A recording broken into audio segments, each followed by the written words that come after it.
Okay. Jai Gurudev மா. ஜெய் குருதேவ். நமஸ்காரம் எல்லாருக்கும். We will start. ஆல்ரெடி ஒரு 2 நிமிஷம் லேட் ஆயிடுச்சு.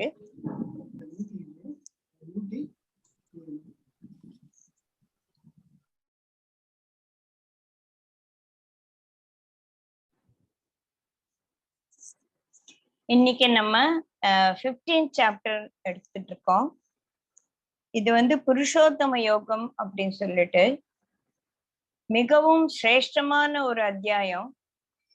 இந்த பகவத்கீதையோட சாராம்சமே இதுதான் அப்படின்னு சொல்லலாம். அது மட்டும் இல்லாம இது 3 உபனிஷத்களை சொல்லப்பட்ட விஷயங்கள் எல்லாத்தையுமே சொல்லி இருக்கீங்க. அதாவது சாண்டோக்கிய உபனிஷத்தின் 8வது சாப்டர் ரொம்ப முக்கியம். அந்த 8வது சாப்டர்ல என்ன சொல்லி இருக்கு? ஈஷாவாஸ்ய உபனிஷத், முண்டக உபனிஷத், இந்த 3 உபனிஷத்தோட ஒரு டுகெதர் சாரம் தான் அப்படின்னு சொல்லணும். இதுல 19வது கடைசி ஸ்லோகத்தை 20வது ஸ்லோகத்தை பாத்தீங்கன்னா அதிலே சொல்லியிருக்காங்க. just read it out. இதம் குஹ்யமுதம் சாஸ்திரமிதம் முக்தம் மயானகா ஏதத் பூத்வா புத்திமான் ஸ்யாத் கிருத கிருதஸ்ய பாரத அப்படின்னு இந்த சாப்டரை முடிக்கிறாங்க. குஹ்ய உத்தமம், மிகவும் உத்தமமான ரகசியமான ஒரு சாஸ்திரத்தின் சாராம்சம் இது அப்படின்னு சொல்லியிருக்காங்க. ஏன் இவ்வளவு முக்கியமானது அப்படின்னா, இது புருஷோத்தமனை பத்தி சொல்ல போறது.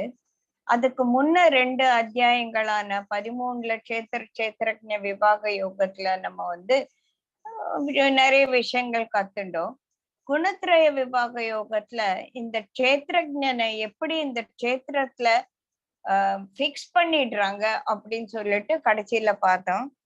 அத பார்த்தோம்னா நமக்கு அவ்வளவுதானா, நான் மாட்டின்ட்டேன், நான் இங்க இதுல இருந்து வெளியில வர்றதுக்கே இடம் இல்லை போல இருக்கே அப்படின்னு சொல்லிட்டு நம்ம மனசு சோர்ந்து போற மாதிரி போகும்போது towards end of the Gunatraya விபாக யோகத்துல என்ன சொல்றாங்கன்னா, அப்படியெல்லாம் ஒண்ணும் கஷ்டப்படாத, நீ குணாதீதனா ஆகிறதுக்கு சான்சஸ் இருக்கு, நிறைய வழிமுறைகள் எல்லாம் இருக்கு. நீ குணாதீதனா ஆகணும் அப்படின்னா குணங்களை கடந்தவனாக ஆகும்போது இந்த முப்பாழுக்கு அப்பால் அப்படின்னு இந்த 3 குணங்கள் சத்துவ ரஜஸ் தமஸ் முப்பாழ் அப்படின்னு சொல்லுவோம். ஏன்னா அது பாழ்னா அது பாழா போந்து அப்படின்னு கிடையாது. அது நம்மள ஒரு விடுதலைக்கு இருந்து அதற்கு தவிர்த்து அதை நம்ம கால்களை கட்டி போடக்கூடியதாக இருக்கக்கூடிய ஒரு சில விஷயங்கள். இந்த காலில உதறிட்டு நம்ம எழுந்து போகணும் அப்படின்னா இந்த முக்குணங்களை கடந்தவனாக இருக்கணும். டுவர்ட்ஸ் கடைசி ஒரு 5-6 ஸ்லோகங்கள்ல எப்படி சத்துவ ரஜஸ் தமஸ் குணங்களை நம்ம கடந்து போறது அப்படின்னு சொன்னோம். கடந்து ஏன் போகணும், கடந்து போனா என்னன்னா அந்த முப்பாலுக்கும் அப்பால் தான் அந்த பரபிரம்மம் இருக்கு அப்படின்னு சொன்னாங்க. அதோட அந்த சாப்டர் நம்ம நிறுத்தணும். இப்ப அங்க இருந்து இந்த சாப்டர்ல என்ன சொல்ல போறாங்கன்னா, அந்த மாதிரி இந்த 14-13 அத்தியாயங்கள்ல சொன்ன விஷயங்கள் என்ன நமக்கு புரிஞ்சுது அப்படின்னா, we have understood the limitations of body, mind and intellect. அட என்னடா இது எப்படிடா போறது அப்படின்னு சொல்லிட்டு ஒரு we became sort of எப்படி வழி இதுல இருந்து வெளியில அப்படின்னு சொல்லிட்டு நமக்கு ஒரு பிரமிப்பான ஒரு மனோநிலையில் வந்தது. ஆனா நீ பரமாத்மாவும் பிடிக்கணும், பரபிரம்மத்தை தெரிஞ்சுக்கணும் அப்படின்னா இந்த முக்குணங்களை கடந்து நீ போய் ஆத்ம ஞானத்துல நிலைத்திருக்கும் போதுதான் அது உன்னால சாத்தியம் அப்படின்னு சொன்னாங்க. சரி, ஆத்ம ஞானம்னா என்ன, அது என்னத்துக்கு வழிவகுக்கும்னா அது மோட்ச பிராப்தியை கொடுக்கும் அப்படின்னா. மோட்ச பிராப்தின்னா என்ன அப்படின்னா, நீ சந்தோஷமா இருக்கியா? நம்ம எப்ப தேடுவோம், தேடல்ன்றது எப்ப வரும்னா என்கிட்ட இப்ப நான் இருக்கிறது எனக்கு சரிப்படல, இது எனக்கு இதை விட தாண்டி போகணும்னு இருக்கும் போதுதான் இந்த தேடல். I am very happy with my life, why should I bother? அப்படின்னு நான் இருக்கிற நிலைமை சூப்பரா இருக்கு, எனக்கு என் வாழ்க்கை நல்லா இருக்கு, எனக்கு லைஃப்ல ஒரு பிரச்சனை இல்லை, எங்க ஒரு கஷ்டம் இல்லை, சும்மா சம்சாரம் எல்லாம் கஷ்டம் எல்லாம் உளறின்னு இருக்காத அப்படின்னு ஒரு மனோநிலை இருந்தாலும் சூப்பர், அப்படியே இருக்கலாம். ஆனா யாருக்கெல்லாம் இதுல இருந்து இந்த முப்பாலுக்கு அப்பால் போகணும் அப்படின்ற ஒரு வேட்கை வரும்போதுதான் அந்த தேடல் என்பது வரும். அந்த தேடக்கூடிய ஒரு ஆத்மாக்களை எல்லாம் ஒன்னா வைப்பாரு எப்பவுமே. இப்பெல்லாம் நம்ம எல்லாம் உட்கார்ந்துருக்கோம் இல்லையா, அந்த தேடல் இருக்கிறவங்களை எல்லாம் ஒரு குரூப்பா பண்ணி அவங்களுக்கு ஏதோ ஒரு மெசேஜ் இந்த காஸ்மிக் கான்சியஸ்னஸ்ல இருந்து வந்துகிட்டே இருக்கும். அந்த மாதிரி எப்படி போறது அப்படின்னு ஒரு வழிகாட்டுதலாக இருக்கக்கூடிய ஒரு அத்தியாயம் இந்த புருஷோத்தம யோகம். எப்பவுமே நான் காசிக்கு போகணும்னா நான் எங்க இருக்கேன், நான் சென்னையில இருக்கேன். சோ நான் சென்னையில இருந்துதான் நான் கிளம்பணும். நான் பெங்களூர்ல இருந்து எப்படி கிளம்ப முடியும் இல்லையா? அந்த மாதிரி வேர் ஐ ஆம், first let me understand what is my life. நான் எங்க இருக்கேன், எதனால இது எனக்கு பத்தல, ஏன் இத கஷ்டம்னு சொல்றாங்க, இதுல என்ன கஷ்டம் இருக்கு, இந்த கஷ்டத்துல இருந்து எப்படி நிவர்த்தி அடைவது அப்படின்னு எல்லாம் யோசிக்கும் போது வா அப்படின்னு நம்மளோட கைய பிடிச்சு இங்க இருந்து அந்த பரமாத்ம தத்துவத்தை விளக்கக்கூடிய ஒரு சாப்டர் தான் இந்த புருஷோத்தம யோகம் அப்படின்னு சொல்லக்கூடிய இந்த அற்புதமான ஒரு சாப்டர். இதுல மேலெழுந்த வாரியா பார்க்கும்போது கடகடன்னு 20 ஸ்லோகங்கள் தான், கடகடன்னு படிச்சுட்டு போலாம்.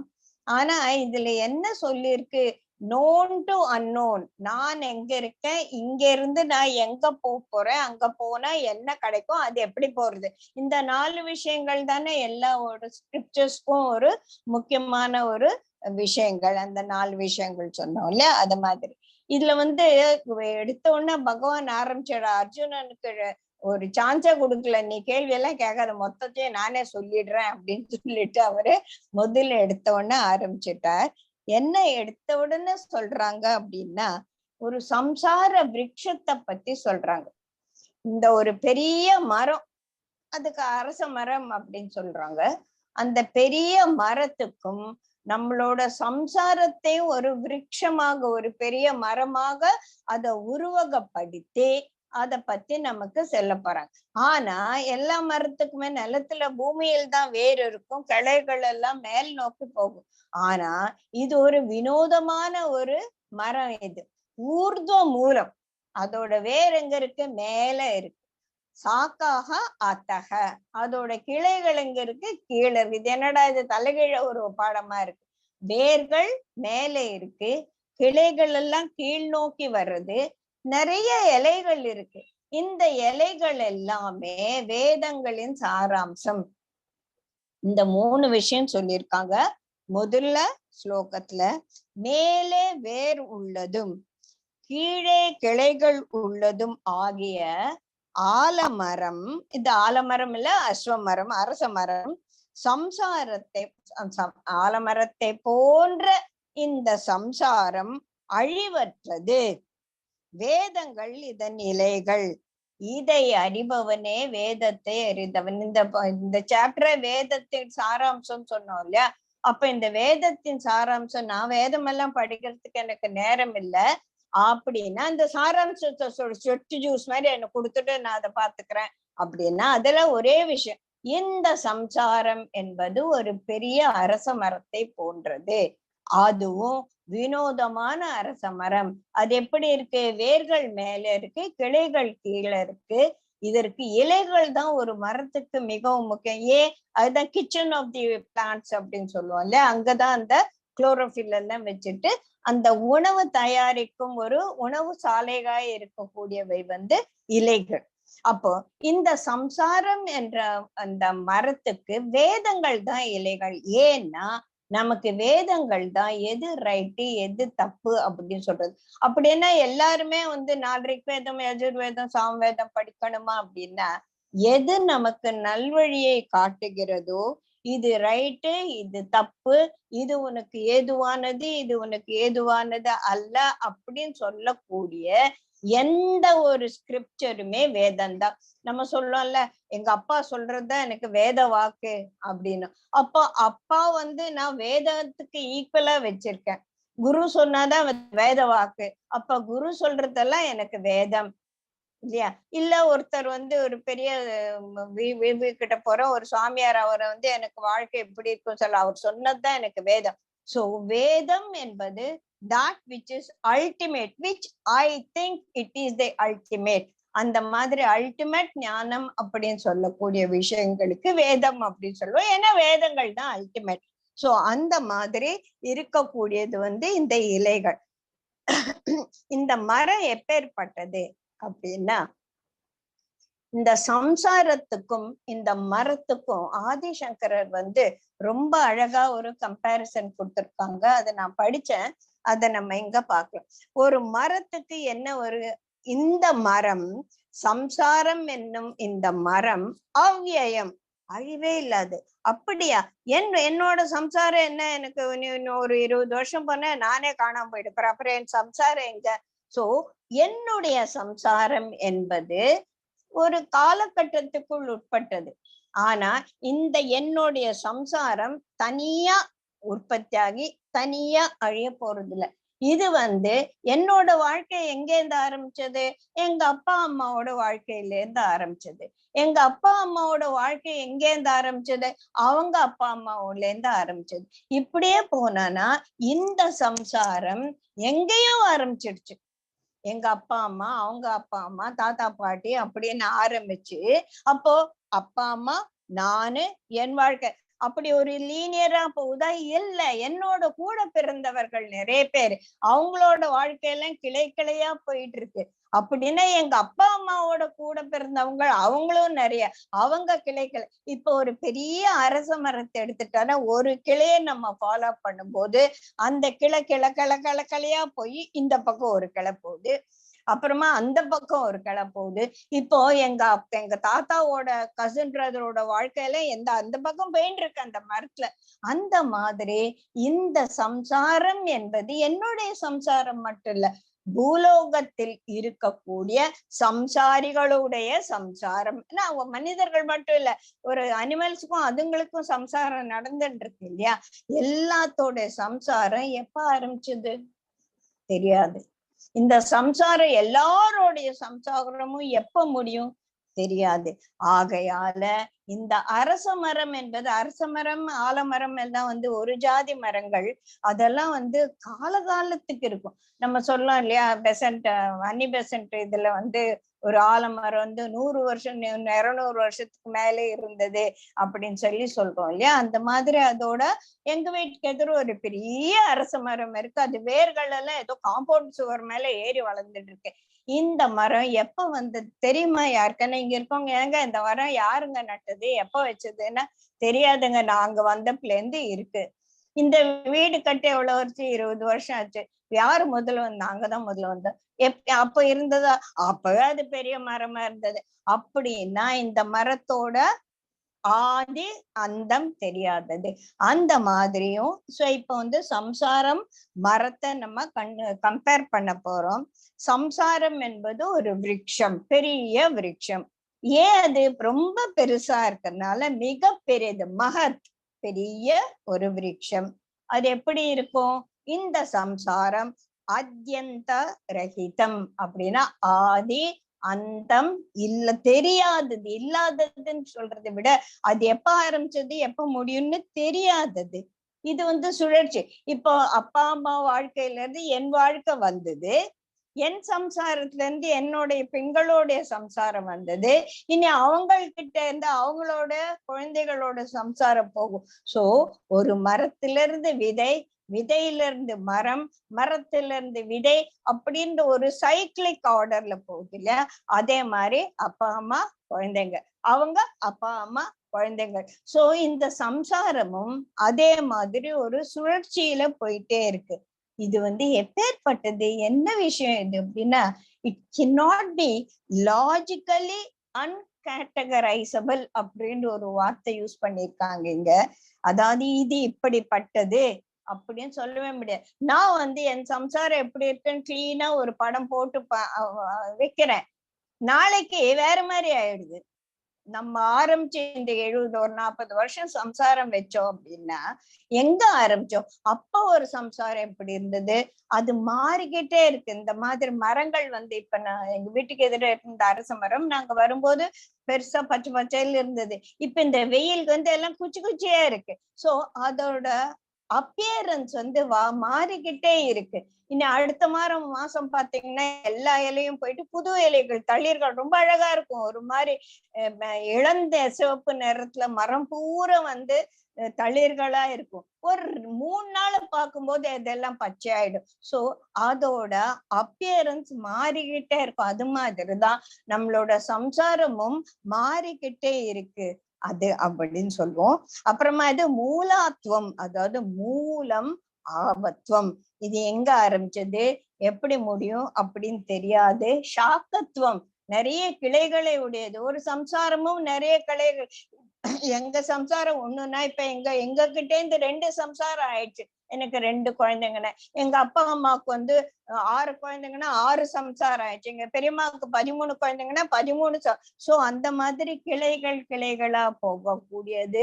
எப்படி ஒரு மரத்துக்கு இலைகள் வந்து ஒரு முக்கியமான ஒரு அதோட சாராம்சத்தை கொடுக்கக்கூடியதோ அது போல இந்த வாழ்க்கையை எப்படி வாழணும் அப்படின்னு ஒரு நெறிப்படுத்தக்கூடியது வேதங்கள். வேதங்கள்னா நான் சொன்னேன் இல்லையா, அந்த மாதிரி ஏதாவது சம்வேர் there is a ஒரு நமக்கு ஒரு நல்ல விஷயங்கள் எல்லாம் வரும்போது அது எல்லாம் கூட சொல்லுவோம். இது அந்த நல்ல விஷயங்கள் நாம கேட்டு கேட்டு கேட்டு வளரும் போது அது நம்மளுடைய வாழ்க்கையை ஒரு நெறிப்படுத்தக்கூடியதாக இருக்கிறது.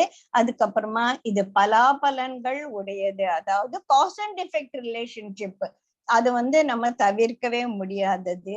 இது வந்து எப்படி மரம் வந்து காத்துக்கு ஆடுமோ அது போதுற இந்த சம்சாரம் ஒரு நாள் இருக்க மாதிரி ஒரு நாள் இருக்கிறது இல்ல. அதுவும் தவிர முக்கியமான விஷயம், மரங்கள் எல்லாம் வெட்டுப்படக்கூடியது. வெட்டவும் வேண்டாம். ஒரு பெரிய வார்தா புயல் வந்தப்ப சென்னையில 1000 மரங்கள் வந்து அப்ரூட் ஆயிடுச்சு. அதெல்லாம் எடுக்கிறதுக்கே 3 மாசம் ஆச்சு இல்லையா. அந்த மாதிரி இட் கேன் பி அப்ரூட்டட். அப்போ இந்த சம்சாரம் என்னும் இந்த மரத்தை இவ்வளோ அரச மரத்தோட கம்பேர் பண்ணோமே, அதுவும் வந்து is it possible for us to uproot this? Yes, it is very much possible அப்படின்னு சொல்லிட்டு சொல்றாங்க. அடுத்ததை நம்ம பார்க்கும்போது 2வது ஸ்லோகத்தை பார்க்கும்போது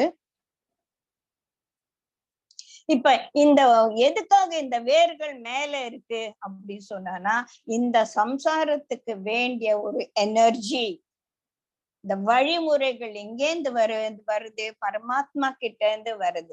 வேர்களிலிருந்து சாறு வந்து அந்த மரத்துக்கு போற மாதிரி பகவான் கிட்ட இருந்து நமக்கு விஷயங்கள் எல்லாம் இந்த என்னென்னலாம் அவரோட நமக்கு கொடுக்குறாருன்னு சொல்லிட்டு 6 விஷயங்கள் at the end of this chapter நம்ம பார்ப்போம். அதெல்லாம் வந்து நமக்கு வர்றதுனால வேர்கள் மேலேயாகவும் ட்ரங்க் கீழே நோக்கியும் கிளைகள் கீழே பறந்தும் இருக்கு அப்படின்னு சொல்றாங்க. அடுத்தது இந்த கிளைகள் குணங்களால் செழிப்படைந்து விஷயங்கள் என்னும் தளிர்விட்டு கீழும் மேலும் படர்ந்திருக்கின்றன. மானுட உலகில் வினையை விளைவிப்பவையாய் அதன் வேர்கள் கீழ் நோக்கி பரவி இருக்கிறது. சோ இந்த கிளைகள் எல்லாம் என்ன, இதுக்கெல்லாம் என்ன குணங்கள் அப்படின்னு சொல்லும். குணங்களாலதான் நம்ம இந்த பிரகிருத்தில பிரகிருதி குணமயமானது. இத பத்தி போன அத்தியாயத்துல நம்ம நிறைய பார்த்துட்டோம் இல்லையா. சோ இந்த குணங்கள் தான் இந்த மரத்தை செழிப்படை வைக்குது. குணங்களே எல்லாருக்கும் குணமே கிடையாது.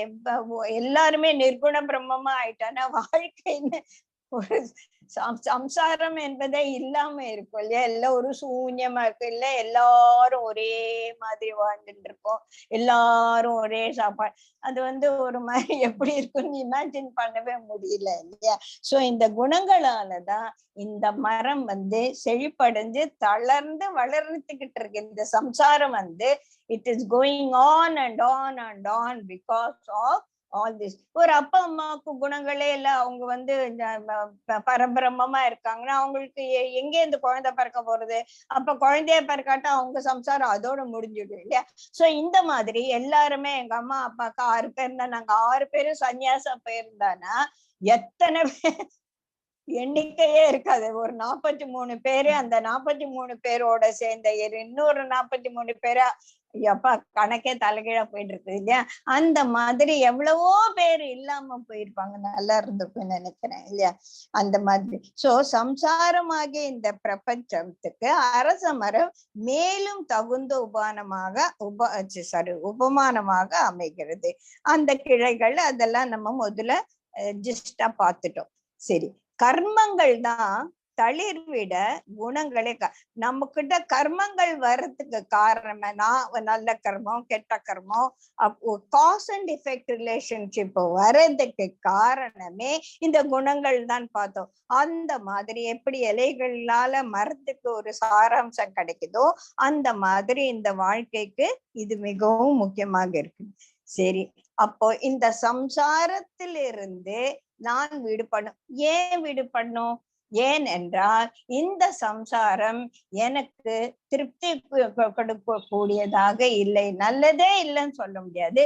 நல்லது கெட்டது, கெட்டது நல்லது இருக்கு, போருண்டா சாமி அப்படின்னு நினைக்கிறவங்க தான் தேட ஆரம்பிப்பாங்க. நான் சொன்னேன் இல்லையா, முதல்ல நான் இருக்கிற சப்போசிங் ஒரு குழந்தை ஜெயிலே பிறந்து வளர்ந்து அந்த ஜெயிலே இருந்தா அந்த ஜெயில தவிர ஒரு வாழ்க்கை இருக்குன்னு இருக்கிற இந்த விஷயத்த நம்ம வந்து யோக வசிஷ்டால நிறைய பார்த்தோம் இல்லையா? சோ நான் first of all I should understand that I am bound. நான் பந்தப்பட்டு இருக்கிறேன். இந்த பந்தத்திலிருந்து நான் விடுதலை அடையணும் அப்படின்ற எண்ணம் வரவங்களுக்கு தான் இதெல்லாம். நான் பந்தப்படவே இல்லை, நான் ஜாலியா இருக்கேன்னு பேசாம போய் பட்டு தூங்க, ஒண்ணு பிரச்சனையும் கிடையாது அந்த மாதிரி. சோ பந்தப்பட்டு இருப்பதால தான் இந்த சம்சார சுழற்சியிலிருந்து பிறப்பு இறப்புல இருந்து நான் வெளியில வரணும்னு நினைக்கும் போதுதான் அதற்கு என்ன வழியும் தேடும் போது ஞானம் அடைவதுதான் அப்படின்னு சொல்லி நம்ம பார்த்தோம். ஞானம் அடையும் போது அது மோட்ச பிராப்திக்கு வழிவகுக்கும் அப்படின்னு சொல்லி பார்த்தோம். அப்படின்னா நான் என்ன பண்ணும்? இந்த பெரிய மரத்துல வெட்டி சாச்சிடணும். எப்படி? இன்னைக்கு இந்த கிளை வெட்டுறேன், நாளைக்கு அந்த பக்கமா வெட்டுறேன் அப்படின்னு பார்த்தானா நான் அந்த பக்கம் போய் வெட்டுறதுக்குள்ள இந்த மரத்துல 2 துளிர் விட்டுடும் இல்லையா? அதனால ஒண்ணும் கிடையாது. ஒரே வாள், பெரிய வாள் எடுத்து ஒரேடியா போடு. அந்த மரம் இருந்த இடம் காணாம போயிருக்கணும். அந்த மாதிரி யார் எதுடா அப்பேற்பட்ட ஒரு வாள் அப்படின்னா பற்றின்மை, வைராகியம் என்னும் அந்த பெரிய வாளால் மரத்தை வெட்டணும் அப்படின்னு சொல்லிட்டு சொல்றாங்க. இது இப்ப என்னோட எதிர இருக்கான்னு தெரிஞ்சானா அவனோட குணங்கள் அவன் எவ்வளவு ஸ்ட்ராங் அப்படின்னு தெரிஞ்சா அவனோட நான் சண்டை போடலாம். என் எதிரி யாருன்னு எனக்கு தெரியாது, அவன் என்னை அரூபமா வேற இருக்கான், எனக்கு வேற கண்ணை கட்டி விட்டாங்க, நான் கையில வாழச்ச காத்துல தான் கத்தி வீசிட்டு இருக்கணும் இல்லையா? சோ அந்த மாதிரி இந்த மரம் எங்க இருக்கு, எப்பேற்பட்டது, அதோட ரூபம் என்ன? இப்ப இந்த மரத்தை வெட்டணும்னா எனக்கு தெரியும், இந்த மரம், இந்த சம்சாரம் என்னும் மரம் எப்படி இருக்குன்னு எனக்கு தெரியல, அது எங்க இருக்குன்னு வேற தெரியல, இத நான் வெட்ட போறேன் வேற இல்லையா? சோ இது நரூபம். ரூபம் இல்லாதது. மரத்துக்கு வடிவம் இல்ல, அந்த வடிவம் இருக்கான்னு கண்ணுக்கு தெரியல, அது வேற எங்க ஆரம்பிக்குது எங்க முடிவுதுன்னு தெரியல. துவக்கமில்லை, முடிவு இல்லை, இருப்பு இல்லை, ஆனா வலுத்து வேரூன்றி இருக்கும் இந்த அஸ்வத மரத்தை என்ன பண்ணணும்? பற்றின்மை என்ற உறுதியான வாளால் வெட்டி சாய்க்கணும். அதுதான் கஷ்டம் இல்லையா? பற்றின்மை நீ பற்றை விட்டுடுன்னு எல்லாரும் திருமண பக்கமெல்லாம் சொல்றாங்க.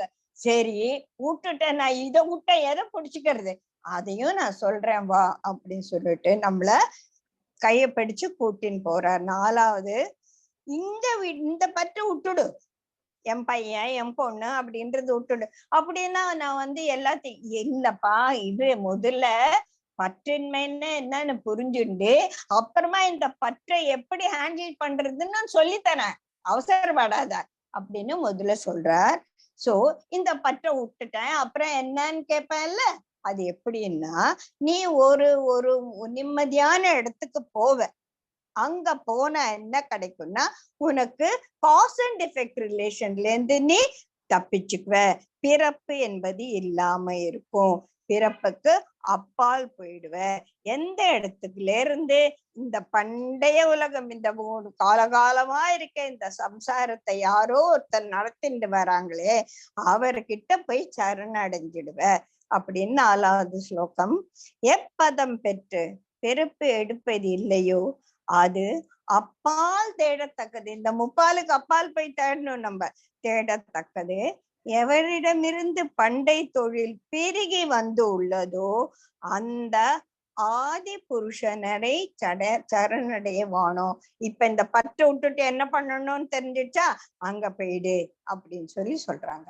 சரி, பற்று நீங்கி பரத்தை சார்ந்திருப்பது எப்படின்னு சொல்லிட்டு இன்னும் கிளியரா சொல்றாங்க.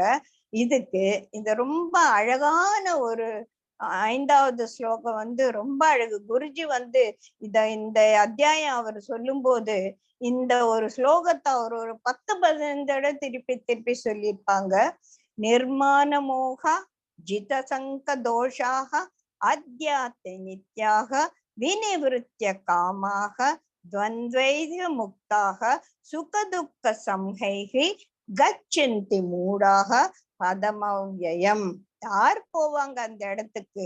நிர்மாண மோக, அகங்காரம் இருக்கக்கூடாது, மோகம் இருக்கக்கூடாது, ஆணவம் அவிவேகம் எல்லாம் இல்லாம பற்று ஜித்த சங்க தோஷாக. சங்க தோஷம்னா இந்த பற்று, என்னோட குழந்தை, நான், நீ அப்படின்ற அந்த பற்று என்ற தோஷத்தை வென்றவன். ஜித்த சங்க தோஷாக, பற்றை வென்றவர்கள். பரம ஞான நிஷ்ட நித்திய, எதுல நித்தியமா இருக்காங்க? அத்தியாத்ம ஞானத்துல நிலை பெற்று இருப்பவங்க. ஆசையற்றவர், இன்ப துன்பங்களை சமமாக பார்த்து இருமைகளிலிருந்து விடுபட்டவர்கள். மயக்க, நாட் deluded at all, மயக்க முழித்தவர்கள்.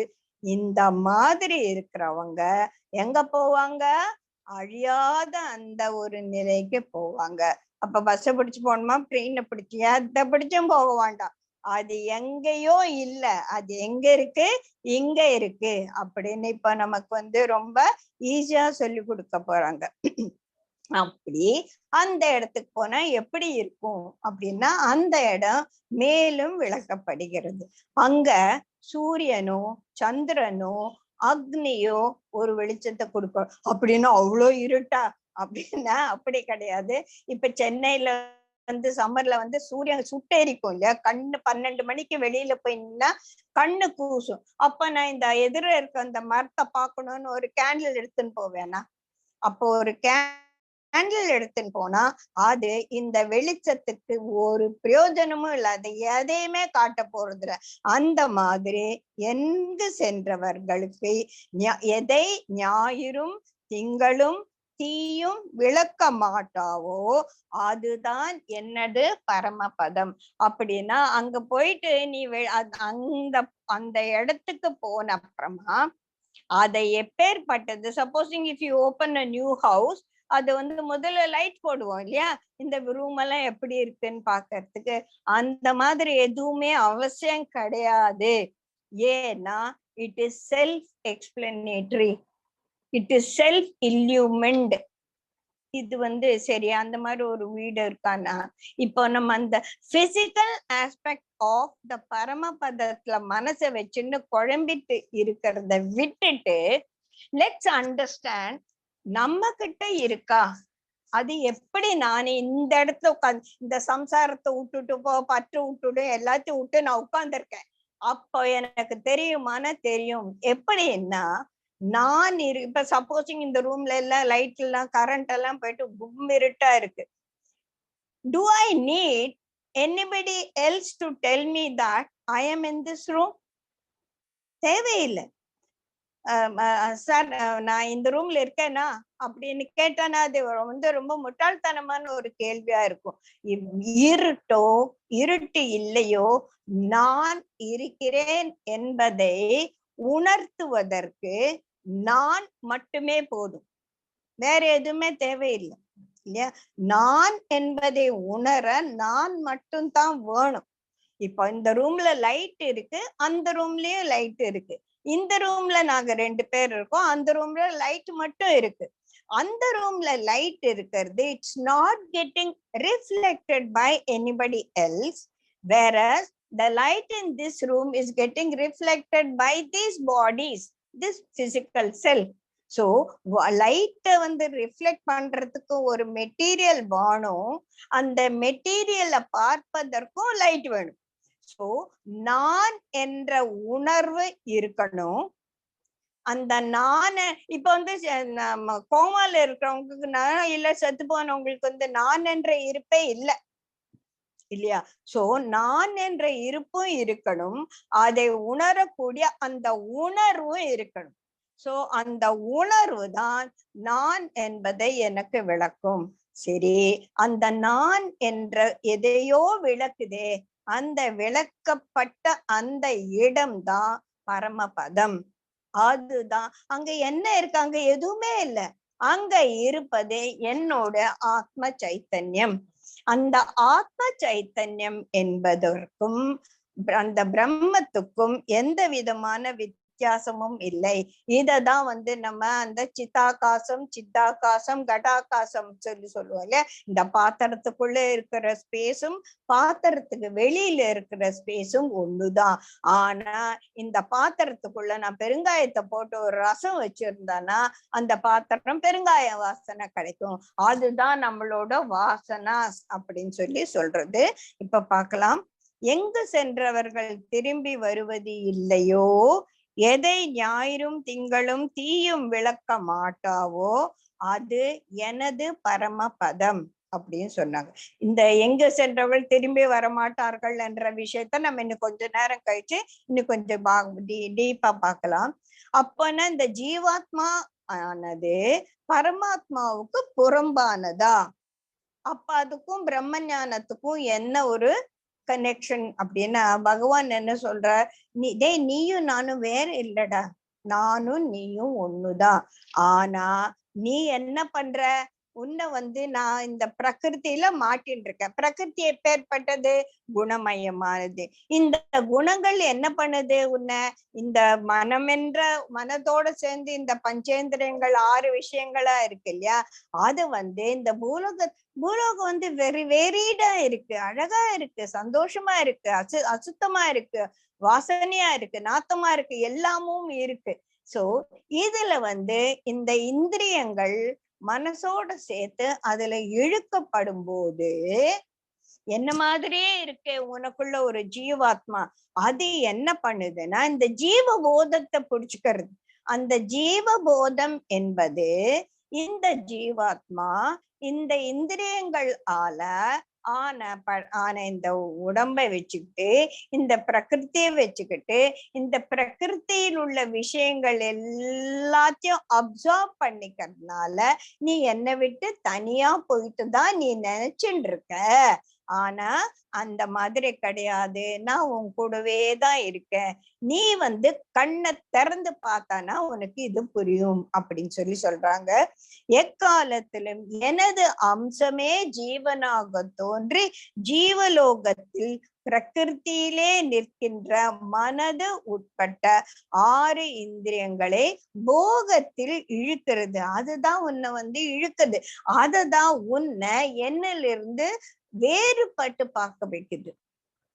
புரியுதுங்களா? ஒரு அம்மா வந்து ஒரு பொண்ணு அதுக்கு நல்லதெல்லாம் சொல்லி கொடுக்குறா, இந்த காலத்து பொண்கள் மாதிரி. அது கேட்காம யாரோடய சேர்ந்துட்டு போயிட்டு ஏதோ வந்து கெட்டு குட்டிச்சவர் ஆச்சுன்னா அப்போ அம்மா சொன்ன, நான் சொன்னேன்ல இந்த மாதிரி போகாதுன்னு சொன்னேன்ல, சரி வா உன்னை வந்து சரிப்படுத்தலாம் அப்படின்னு சொல்லிட்டு எப்பொழுதுமே பரமாத்ம தத்துவம் நம்ம கூடவே இருக்கிறதுனால இந்த ஜீவபோதத்திலிருந்து விடுபட்ட உடனே இந்த ஜீவபோதத்துல இருப்பது மாட்டின் இருக்கிறதுக்கு இருக்கக்கூடிய இந்த உபாதான காரணங்கள் இருக்கு இல்லையா, all these material causes which are just pulling us, making us feel separated from the Brahman, அதுல இருந்து நம்ம வெளியில வந்த உடனே then அப்ப இந்த வெளிச்சம் போட்டு காட்ட வேண்டிய அவசியமே இல்லை. எது அதுவா தன்னை தானே அங்க இருக்கிறது வெளிச்சம் ஒன்றுதான், அங்க இருக்கிறது அந்த பரமாத்ம தத்துவம் ஒன்றுதான். சோ ஜீவன் உபாதியை பெரும் விதம் இது மாதிரி எப்படி இந்த உபாதிகள் எல்லாம் வந்தது, இந்த பிரகிருத்தியால, எப்படி இந்த சரீரத்தால. சரீரம் எதனால் ஆனது, சரீரம் பிரகிருதி மயமானது. அது 8வது 9 10 ஸ்லோகங்கள்ல அது சொல்றது. மலர்களின் என்று மனங்களை காற்று எடுத்துண்டு போவது போல ஜீவன் உடல் எடுக்கும் போதும் விடும் போதும் இந்திரியங்களை பற்றி கொண்டு, இந்திரியங்கள்னா இந்திரியார்த்தங்களை, அதாவது இம்ப்ரெஷன்ஸ். இப்போ நான் இந்த ட்ரெஸ் போட்டு இருக்கேன், I use a very strong perfume on this dress, ரைட்டா? நான் இந்த ட்ரெஸ்ஸை கழட்டி போட்டு வேற ட்ரெஸ் போடும்போது இந்த உடம்புல அந்த பர்ஃப்யூம் ஸ்மெல் இருக்கும் இல்லையா? அந்த மாதிரி இந்த ஜீவன் என்ன பண்ணுது, இந்த ஆத்மா என்ன பண்ணுது, இந்த உடல் பர்ஃப்யூம்டு பாடி மாதிரி இந்த உடல்ல இருந்து வெளியில வரும்போது எல்லாத்தையும் தூக்கி போட்டு போக வேண்டியது தானே. எதுக்காக அந்த இம்ப்ரெஷன்ஸையும் 11 விஷயங்களை கூடவே தூக்கின்னு போறது அப்படின்னு சொல்லுவோம் இல்லையா, அதெல்லாம் அப்புறமா பார்க்கலாம். இந்த மாதிரி விஷயங்களை கூடவே எப்படி காத்து போகும்போது ஒரு மலர் வனத்துல எல்லா பூக்களின் வாசங்களையும் அது தேர்த்துண்டு போறதோ அந்த மாதிரி இந்த ஜீவனானது ஒரு விடலை விட்டு இன்னொரு விடல் எடுக்கும் போதும் இந்த இந்திரியங்களை பற்றி கொண்டு இந்த இம்ப்ரெஷன்ஸ விடவே மாட்டேங்கிறது, அதை வச்சுட்டு இருக்கு. சரி, இந்திரியங்களை கொண்டு ஜீவன் என்னத்தான் செய்யுது அப்படின்னா, இத நம்ம முதலே இந்த டீட்டெயிலா பார்த்திருக்கோம். இந்த பஞ்சபூதங்களாலான இந்த உடல் இந்த பஞ்சேந்திரியங்களுடைய 5 தன்மாத்திரைகளுக்கு ஏதுவாக இருக்கிறது. For example, smell is associated with the earth and then organ is nose, and then water is associated with the taste and the organ is our tongue, and agni is associated with our பார்வை, அதற்கு organ நம்மளோட கண். அதே மாதிரி space is due to the hearing and தொடுதல் காற்று விசை. so இந்த earth, water, fire, air and space நம்மளுடைய 5 பஞ்சேந்திரியங்களுடைய தன்மாத்திரைகளுக்கு, தன்மாத்திரைகள்னா ரூபரச சப்த ஸ்பர்ஷ ரூபரச கந்தம் அப்படின்னு சொல்லுவோம் இல்லையா, அதுங்களுக்கு அது ஒரு it is the platform, it is the through which we are able to understand all these things. தண்ணியே இல்லைன்னா நமக்கு ருசியே தெரியாது இல்லையா, அந்த மாதிரி செவி, கண், நெய், நாவு, நாசி, மனது ஆகிய மனசு இல்லைன்னா நம்ம வாயில சக்கரை போட்டா கூட ஒண்ணும் தெரியாது இல்லையா. மனது ஆகியவைகளை தனதாக்கி கொண்டு விஷயங்களை அனுபவிக்குது. இந்த உடல் ஏன் இம்ப்ரெஷன்ஸை கேரி பண்ணுது அப்படின்னா, பிகாஸ் ஆஃப் தீஸ் இந்திரியங்கள். நான் குலோப்ஜான் சாப்பிட்டு எனக்கு அந்த டேஸ்ட் எனக்கு தெரியுது. நான் ஹோட்டலுக்கு போனேன்னா அங்க ஷெல்ஃப்ல குலோப்ஜான் வச்சுட்டு இருக்கும் போது என் மனசுக்கு அந்த ஒரு டேஸ்ட் திருப்பி ஞாபகத்துக்கு வருது. இப்படியே இருக்கிறது போது இந்த வாழ்க்கையில் எத்தனை ஜென்மங்கள் எடுத்து எத்தனை விதமான ஒரு எக்ஸ்பீரியன்சஸ் இருக்கும் இல்லையா, இந்த எல்லாம் சேரும் போது அந்த experiencer forgets himself as an experiencer but become so associated with the experiences. so அந்த experiences தான் நான் நினைச்சிட்டு மாட்டிட்டு இருக்கும் போதுதான் அந்த எக்ஸ்பீரியன்சர் காணாம போயிடுறான் அப்படின்னு சொல்லுது. அது இதே விஷயத்த அடுத்ததும் சொல்றாங்க. உத்கிராமம், உடலில் இருந்து வெளியேறும் போது சரி, உடலில் இருக்கும் போதும் சரி, அனுபவிக்கும் பொழுதும் குணங்களோடு கூடியிருக்கும் பொழுதும் இந்த ஜீவனை அறியார். யாருக்கு தெரியும்? ஞான கண். நம்ம சொன்னேன் இல்லையா, இந்த all these experiences clouding my மனசு, மனம், புத்தி, சித்த, அகங்காரத்தை வந்து இந்த எக்ஸ்பீரியன்சஸ் வந்து அப்படியே அமைக்கிடுது. அதனால இந்த எக்ஸ்பீரியன்சஸ் தான் எனக்கு முக்கியமா இருக்கே தவிர அதை அறியக்கூடிய ஒரு குலாப்ஜான் சாப்பிடும்போது யாரானா என்னோட ஆத்மா இதான்னு நினைக்கவே மாட்டோம். ஜப்பு கொட்டுன்னு குலாப்ஜான் தின்னு இருப்போம். சோ அந்த எக்ஸ்பீரியன்சஸ்க்குள்ளேயே நம்ம போயிடுறதுனால இதெல்லாம் அனுபவிக்க கூடிய என் நாக்குக்கு இந்த அனுபவத்தை கொடுக்கக்கூடிய ஒரு விஷயம் எனக்குள்ள இருக்கு. அதுதான் அந்த பரமாத்ம தத்துவம் என்பதை மறந்துடுறோம். எப்பவுமே ஞாபகம் வச்சுக்க வேண்டாம், அட்லீஸ்ட் அப்பப்பனா நான் ஞாபகம் வச்சுக்கலாம் இல்லையா? ஆனா ஞானிகள் வந்து அதை எப்பவுமே ஞாபகம் வச்சுட்டு இருப்பாங்க. ஏன்னா they have a different eye. அவங்களுக்கு ஒரு ஞானக்கண். இது சாப்பிடும் போதே ரொம்ப நல்லா இருக்கு, பகவானே எனக்குள்ள இருந்து இதை அனுபவித்து கொண்டிருக்கிறாய், இந்த அனுபவத்தை எனக்கு நீ கொடுத்து கொண்டிருக்கிறாய், இதை நான் அனுபவித்து கொண்டிருக்கிறேன் அப்படின்னு always we must at least at times get shifted from the experiences to the experiencer. அதுதான் வந்து நமக்கு ரொம்ப முக்கியம். சரி, இந்த மாதிரி ஒரு ஞானத்தை இந்த சென்ஸ் ஆர்கன்ஸ்ல இருக்க பிளஷர் பின்னால ஓடி மூழ்கி போயிடாம நான் வந்து தனித்து நிக்கணும் அப்படின்னா அந்த மாதிரி ஒரு இதை நான் எப்படி பெறுவது, நான் எப்படி வந்து அதை அடையறது அப்படின்னா அதற்கு முயற்சி செய்யணும். முயற்சி மட்டும் போராது, அதோட விஷய ஞானத்தோட முயற்சி செய்யணும். இப்ப இந்த யோகிகள் வந்து முயற்சி செய்யும் போது அவங்களுக்கு அந்த ஆத்ம ஞானம் வந்து நல்ல உள்ளங்கை நெல்லிக்கனி போல அவங்களுக்கு தெரியுது. ஆனா எனக்கு ஆத்ம ஞானம் தெரியாது, நான் இன்னும் I am not yet graduated in atma gnanam. ஆனா நான் முயற்சி முயற்சி முயற்சி முயற்சி சொல்லியிருக்காங்க, கிளாஸ்ல சொல்லியிருக்காங்க, you are an experience, you are not experiences. சரி, மறந்து போச்சே இல்லையா? சோ தட் ஒரு வெறும் நாலேஜ் வந்து பிரயோஜனம் இல்லை, அதற்கு அதை பேக் பண்ற மாதிரி அதை வந்து ஒரு இதுக்கு வச்சுட்டு அதை வந்து ஒரு பேஸ்ட் ஆன் சம்திங் எல்ஸ் இருக்கணும். அது வாட் இஸ் த பேசிஸ்? ஆத்ம ஞானம். ஃபர்ஸ்ட் எடுத்தோன்னா அகமாத்மா குடாகேசான்னு சொன்னாரு இல்லையா? I am not this body, I am the Atman. அதனால I am not this body, I am not this one பைத்தியக்காரத்தனமா சொல்லிட்டு இருக்க வேண்டாம். அப்பப்ப நான் யார் என்பதை நம்ம உணரும் பொழுது, at least when we are totally bogged with all the problems of the world, அடைச்சிட்டு போடுற I am beyond all these things அப்படின்னு வரும்போது நம்ம மனசு சீக்கிரம் ஒரு தெளிவுக்கு வரும். அதை அட்லீஸ்ட் நம்ம பிராக்டிஸ் பண்ணலாம். சோ அதையானா நம்ம பிராக்டிஸ் பண்ணலாம் அப்படின்னு சொல்லி சொல்றாங்க. சரி, பரமாத்ம தரிசனம் வந்துடுத்து அப்படின்னு வச்சுக்கலாம். வச்சா அவன் எதையெல்லாம் பார்ப்பார்கள் அப்படின்னும் போது இங்க ஒரு 5 விஷயம் வந்து சொல்றாங்க.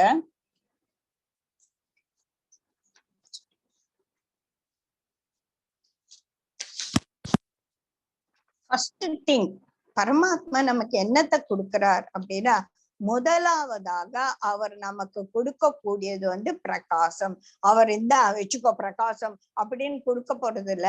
when we are able to understand this ஆத்ம ஞானத்தை நமக்கு புரிஞ்ச உடனே அப்படின்னு வந்து நமக்கு பளிச்சுன்னு சொல்லிட்டு ஒரு விஷயங்கள் எல்லாம் தெளிய புரிய ஆரம்பிக்குது. அந்த புரிதல் காரணம் நமக்குள்ள இருக்கவங்க. எப்படி ஒரு ரூம்குள்ள போய் இதுல என்னென்ன இருக்குன்னு தெரியணும்னா லைட்டு போடணும் இல்லையா? லைட்டு போட்ட உடனே இந்த டேபிளா நான் தான் டேபிள் நான் சேர்ன்னு சொல்ல வேண்டியது இல்லை, நமக்கு எல்லாம் பார்த்த உடனே தெரியுது. அந்த மாதிரி அந்த ஆத்ம சைத்தன்யத்தை நம்ம புரிஞ்சிட உடனே நமக்கு கிடைக்கக்கூடிய முதல் விஷயம் பிரகாசம். அந்த பிரகாசம் என்ன பண்றது? ஆத்ம சைத்தன்யத்தை நமக்கு வந்து எடுத்து எக்ஸ்பிளைன் பண்ணுது. அப்போ அங்க தமசும் ரஜசும் அமைக்கிட்டு சத்துவகுணம் மேலோங்கி வரும் அப்படின்னு சொல்லி. சோ இந்த ஆத்ம சைத்தன்யத்தை விளக்கறதுக்கு அதை புரிஞ்சுக்கிறதுக்கு நமக்கு வந்து சத்வகுணம் வந்து ப்ரையாரிட்டியா இருக்கணும். அந்த சத்துவகுணத்தை நமக்கு கொடுத்து பாரு, நான் தான் உனக்கு வந்து இந்த பிரகாசத்தை கொடுத்திருக்கிறேன் அப்படின்னு சொல்றது அந்த பரமாத்ம தத்துவம். சோ இந்த பரமாத்ம தத்துவத்தை நம்ம தெரிஞ்சுண்ட உடனே நமக்கு முதல்ல வரக்கூடியது பிரகாசம். இரண்டாவது வரக்கூடியது என்னது அப்படின்னா, அது வந்து ஒரு சக்தி கொடுக்கும். நமக்கு வந்து இருக்கிற சக்தி, என்கிட்ட இருக்கிற சக்தி எல்லாம் அதனாலதான் அப்படின்னு சொல்லும்போது, இந்த இந்திரியங்கள் பஞ்சபூதங்களான இந்த உடம்புல இருக்கக்கூடிய சக்தி ஸ்ரேயஸ் சாரி ரேச்சஸ் அப்படின்னு சொல்றோம், which is the energy of the body. அது வந்து நமக்கு வந்து எலக்ட்ரோ நாட் ஒன்லி தட், அது வந்து நமக்குள்ள பிரகாசமா ஆகும்னா நமக்குள்ள லைட் போடுதுன்னு வச்சுக்க கூடாது.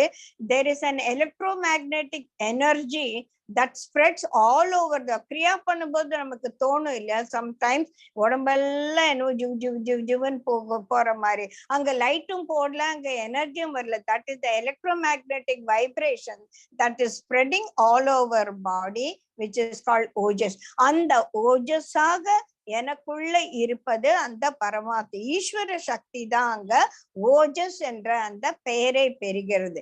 அது வந்து இந்த அதனால எனக்கு வந்து வாழ்க்கையில ஒரு புரிதல் வரும்போது, வாழ்க்கையில ஒரு ரைட் பர்செப்ஷன் வரும்போது எனக்குள்ள அது தேஜஸாக வருது.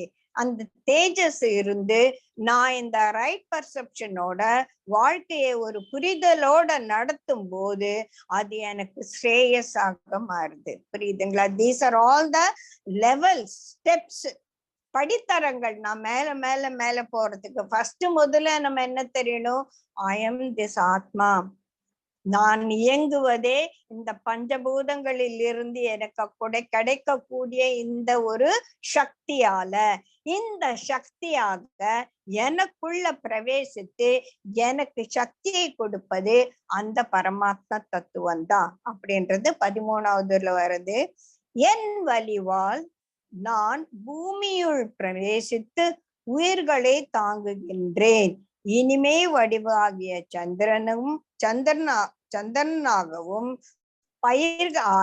பயிர்களை போஷிக்கிறேன். அதாவது இதுல வந்து சில விஷயங்கள்லாம் இருக்கு. சந்திர ஒளியில தான் வந்து இந்த மூலிகைகளுக்கெல்லாம் சக்தி வரும் அப்படின்னு சொல்லுவாங்க. சோ சந்திர ஒளிக்கு வந்து அந்த மூலிகைகளை வந்து ஒரு எனர்ஜெட்டிக்கா ஆக்கக்கூடிய ஒரு சக்தி இருக்கு. சூரிய ஒளி எப்படி எல்லாத்தையும் பாரபட்சம் இல்லாம எல்லாத்தையும் நமக்கு காட்டுதோ, இந்த மாதிரி அந்த பரமாத்மா கிட்ட இருந்து வரக்கூடிய அந்த ஓஜஸ் என்னும் சக்தி எனக்கு என்னுடைய காரியங்கள் செய்வதற்கும், எனக்கு அந்த பரமாத்ம தத்துவத்தை வெளிச்சம் போட்டு காட்டுவதற்கும், எனக்குள் ஒரு பிரகாசமாக ஒளிர்வதற்கும் அதுதான் வந்து காரணம் அப்படின்னு சொல்லிட்டு தெரியும். எப்போ தெரியும்? அந்த பரமாத்ம தத்துவத்தை நான் எனக்குள் உணரும் பொழுது. சோ முதல் விஷயம் பிரகாசத்தை தருது. இரண்டாவது விஷயம் அது எனக்கு சக்தியை தருது. மூணாவது விஷயம் எனக்கு வந்து அது வலிமையை தருது. எந்த மாதிரி வலிமையை? நான் சாப்பிட்டேன்ப்பா, நான் சாப்பிட்டதெல்லாம் ஜீரணம் ஆகணும்ல, அந்த ஜீரண சக்தியாக அதுக்கு எனக்கு வந்து I have to spend some energy இல்லையா? அதுதான் அடுத்தது சொல்றாங்க. அகம் வைஸ்வானரக, உனக்குள்ள நான் வந்து வைஸ்வானரனா இருந்து நீ சாப்பிடுற 4 விதமா சாப்பிடுறோம். எந்த 4 விதம்? சிலதை வந்து நம்ம மென்னு சாப்பிடுறோம், சிலதை வந்து உறிஞ்சு குடிக்கிறோம், சிலதை வந்து நக்கி சாப்பிடுறோம், சிலதை விழுங்குறோம். இந்த 4 விதம். இதை தவிர வேற எதனா விஷயம் இருக்கா தெரியல இல்லையா? சாப்பாடுல வந்து நம்ம நல்லா மென்னு சாப்பிடுவோம். ஜூஸ் எப்படி சாப்பிடுவோம்? மென்னா சாப்பிடுவோம், உறிஞ்சு குடிப்போம் இல்லையா? தேன் எப்பவுமே கையில ஊட்டின உடனே அது வந்து குடிக்க மாட்டேன், நக்கிதான் சாப்பிடுவோம். சில விஷயங்களை நக்கி சாப்பிடுவோம். நக்குதல், விழுங்குதல், உறிஞ்சுதல், அப்படின்னு மெல்லுதல் ஆகிய 4 விதமா நீ உள்ள தள்ளுறிய. அதையெல்லாம் வந்து ஜீரணம் பண்றதுக்கு உள்ள ஒரு சக்தியா இருக்கேன், ஜடராக்னியாக இருக்கேன்னா அந்த எனர்ஜி, நீ சாப்பிட்டதெல்லாம் ஜீர்ணிக்க கூடிய அந்த ஜடராக்னியாக இருக்கக்கூடிய அந்த ஆத்ம சைத்தன்யத்துக்கு வைஸ்வானரன் அப்படின்னு பேரு. நீ அது மட்டும் இல்லாம உன்னோட பிராண வாயுவாகவும் அபான வாயுவாகவும் உள்ள இந்த சாப்பிட்ட ஜீரணமாச்சு அதெல்லாம் சக்தியா இருக்கு. அந்த சக்தியை உடம்புக்கெல்லாம் ஸ்ப்ரெட் பண்ண வேண்டாமா? அதுதான் இந்த வைஸ்வானரன் சாரி இந்த பிராண அபான வாயுவாக நமக்கு உடம்பெல்லாம் எடுத்துன்னு போறது அப்படின்னு சொல்றாங்க. அடுத்தது இன்னொரு விஷயம் என்ன அப்படின்னா, எல்லோருடைய மனதிலையும் பிரஜை இருக்கணும்ல. பிரஜைன்னா தெரியும், இந்த கான்சியஸ்னஸ். அந்த கான்சியஸ்னஸ் ஞாபக சக்தியாகவும் இருக்கு, ஞானமாகவும் இருக்கு, மறக்கக்கூடிய சக்தி. எனக்கு பயங்கரமான வலி இருக்கு, அப்புறமா அந்த வலி போயிடுச்சு, அந்த வலியை நான் மறக்கணும் இல்லையா? அந்த வலியே நான் ஞாபகம் வச்சுட்டு இருந்தா எப்படி? சோ மறப்பது என்பதும் ஒரு பெரிய வரப்பிரசாதம். இல்லைன்னா நம்ம சின்ன பிள்ளைன்னு நடந்ததெல்லாம் 70 வருஷத்துக்கு பேசின பேச்சதான் நான் ஞாபகம் வச்சு இந்த பைத்தியக்காரத்தனமா இருக்கும் இல்லையா? சோ அந்த பிரஜை என்பது எனக்குள்ள நினைவாகவும் ஞானமாகவும் என்னோட புத்தியாகவும் அழிவாகவும் எனக்குள்ள இருக்க வேண்டாததெல்லாம் அழிச்சுட்டே இருக்கு. நான் புதிய செல்லெல்லாம் வர வர பழைய செல்லெல்லாம் அழியணும் இல்லையா? இல்லைன்னா ஒரு பெரிய பிரச்சனையா போயிடும். சோ ஆக்கலும் அழித்தலும் உள்ள நடந்துட்டே இருக்கு. ஆக்க சக்தியாகவும் அழிக்கிறதுக்கும் ஒரு சக்தி வேணும் இல்லையா? அந்த சக்தியாகவும் எனக்கு பிரஜையாக இருக்கக்கூடியது அந்த பரமாத்ம தத்துவம் தான். இதனாலதான் இதற்கு வேத வித்து அப்படின்னு பேரு. எல்லோருடைய உள்ளத்திலும் நான் வீற்றிருக்கிறேன். நினைவாகவும் ஞானமும் அவற்றின் அழிவும் என்னிடமிருந்து உண்டாகின்றன. வேதங்கள் எல்லாவற்றிலும் அறியப்படும் பொருள் நானே. வேதாந்தத்தை செய்தவனும் வேதத்தை அறிந்த. வேதங்கள் எதை பத்தி பேசுறதுன்னா ஒரு விஷயம், அது நான். இந்த வேதங்கள் எல்லாம் யார் செஞ்சது? அந்த செஞ்சது நான். அதுல என்ன விளக்கப்பட்டிருக்கு? என்னை பற்றி சொல்லியிருக்கு. சோ அவன்தான் வேதத்தின் சாராம்சம். இத பத்தி விளக்கக்கூடிய இந்த அத்தியாயம் தான் வேதத்தின் சாராம்சம் அப்படின்னு சொல்றோம். சரி, இதெல்லாம் எப்படி வாட் ஆர் ஆல் த ஸ்டேஜஸ்னா, முதல்ல ஜீவன், ஜீவன்ல இருந்து ஈஸ்வரன், ஈஸ்வரன்ல இருந்து பிரம்மம். இத பத்தி ஒரு 4 ஸ்லோகங்கள்ல சொல்றாங்க. ஷரன் என்றும் அக்ஷரன் என்றும் உலகில் 2 புருஷர்கள் இருக்கிறார்கள். வடிவு எடுத்தவர்கள் எல்லாம் சர புருஷர்கள். கூட்டஸ்தனோ அக்ஷரன். கூட்டஸ்தனை பத்தி நான் முதல்லயே நிறைய சொல்லியிருக்கேன். அதாவது தான் மாற்றம் அடையாமல் மற்றவற்றின் மாற்றத்துக்கு வழியாக இருப்பவன் கூட்டஸ்தன். சோ அந்த மாதிரி இருப்பவனும் நான் தான். சோ 2 புருஷர்கள், ஷரன் அக்ஷரன். ஷரன்றது ஜீவன், அக்ஷரன்றது பரமாத்மா. இதுக்கு நடுவுல இருக்கிறது ஈஸ்வர தத்துவம். இது பரமாத்மையின் இனி பரமாத்மா எப்படி இருக்கிறார் என்று நமக்கு மேலையும் அவன் உத்தமன். புரியில் இருக்கும் ஈசன் புருஷன்.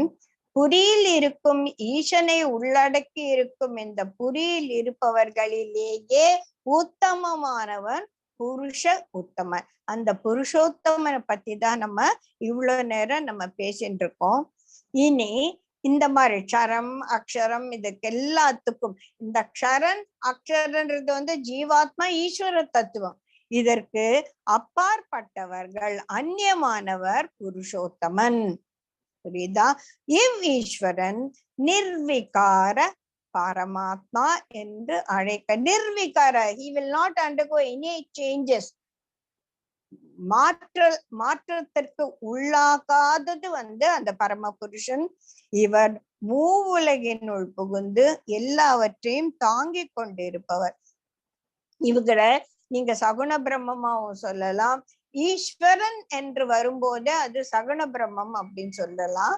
பரமாத்மா அப்படின்னு சொல்லும் போது அது நிர்குண பிரம்மமாக இருக்கும். சோ ஜெகத், ஜீவன், ஈஸ்வரன், பரமாத்மா, இதுதான் அந்த ஸ்டேஜஸ். ஜெகத் பிரகிருதி, அதுல இருக்கக்கூடிய சேத்திரஜன் ஜீவன். இந்த ஜீவனுக்கு இந்த 6 விஷயங்களை கொடுத்து எனக்குள்ள சக்தியாக இருப்பது ஈஸ்வர தத்துவம். இந்த ஈஸ்வர தத்துவத்துக்கு பியாண்டா இருக்கிறது புருஷோத்தமன். புரியுதுங்களா?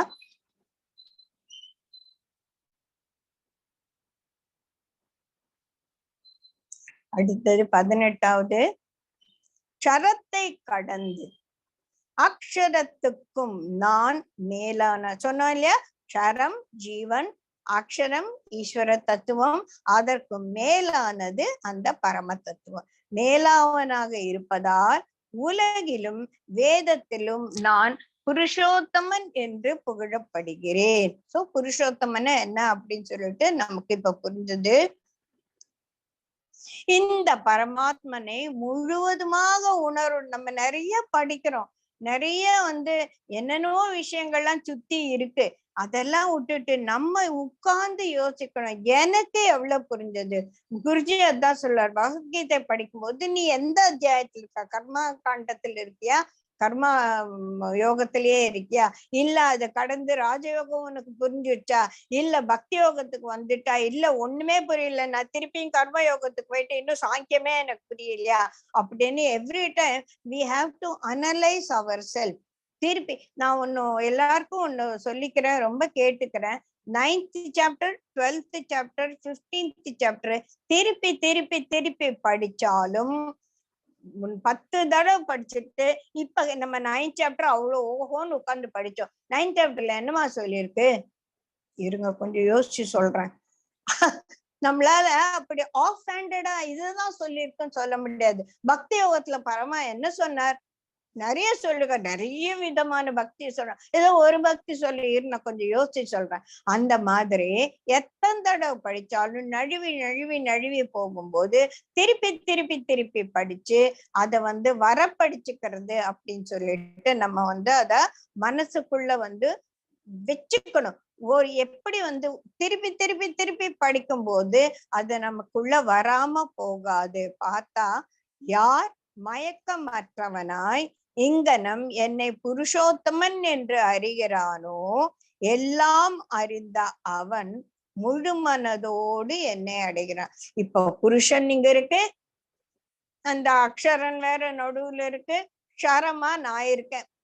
சோ இந்த ஜீவன் அப்படியே போய் தன்னை சுத்தி இருக்கிற அந்த மலங்கள் எல்லாம் அழிஞ்சு பரிசுத்த ஆத்மாவாகி அங்க போய் கலக்கணும். அப்படின்னா அந்த எண்ணெயுடன் தண்ணீரை எப்படித்தான் கலந்தாலும் இரண்டு ஒன்று சேராது அப்படின்னு சொல்லுவோம் இல்லையா, அந்த மாதிரி எண்ணெயில போட்டு தண்ணியை சுட்டு குடுக்குன்னு பண்ணா கொஞ்ச நேரம் கழிச்சா பிரிஞ்சிடுது.